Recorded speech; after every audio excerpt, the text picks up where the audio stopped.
Тефик Махмут, еден од најгласните борци во изминатиот период околу ромското прашање, што ве натера да го кренете гласот кога сите молчија?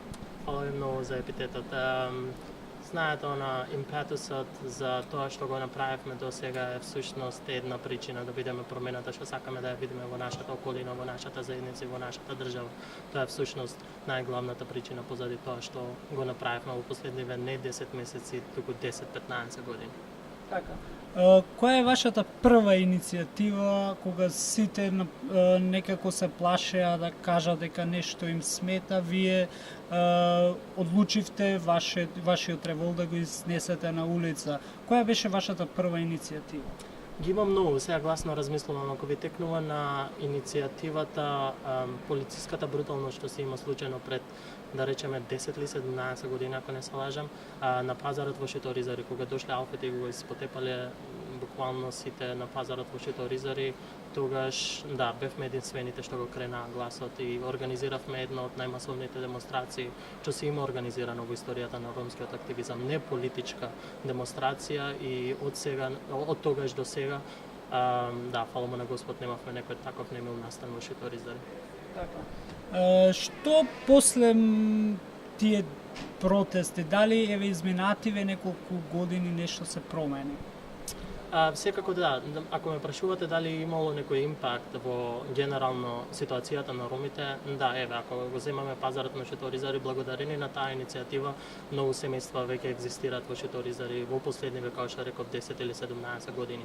Ако ме прашувате генерално за иницијативите што се преземаат од невладиниот или владиниот сектор, тогаш малку прашајново е подискутабилно, односно импакт е подискутабилен. Се разбира во која смисла на зборот зборуваме. Ако зборуваме во политичка смисла, тога имајќи ги во предвид локалните избори, ситуацијата како таква според мене е во статус кво во последниве 10-15 години работиве се немаат случајно. Се уште апатијата и нехохезивното меѓу ромите е на многу високо ниво. И како многу добар индикатор се многу бројните политички партии и како и многу бројните потенцијални кандидати. Така. Дали би се кандидирале на следниве избори, вие како еден од првите роми, единствен ром кој што завршил, магистрирал на Оксфорд, дали би превземале некаков чекор да се кандидирате и дали би сметале дека со вашата кандидатура би можеле да им помогнете нешто на ромите во однос на нивното подобро живење? Секако дека да, во смисла дека ако си инволвиран во политичките води, имаш прилика да направиш некоја промена што сакаш да ја видиш во твојата околина или во твојата заедница. Со политиката се добива моќ, не моќ од финансиска гледна точка, туку моќ да действуваш, да делуваш, да променуваш работи кои што секогаш си сакал да ги промениш. И секако наместо да седиме и да направиме застапување код тие што донесуваат одлуки, подобро би било ние да бидеме тие што донесуваме одлуки од нас за нас. Но дали ќе бидам инволвиран во престојниве локални избори, се уште препоставувам барем оваа или следнава недела ќе знаеме официјално дали ќе биде тоа или нема да биде тоа.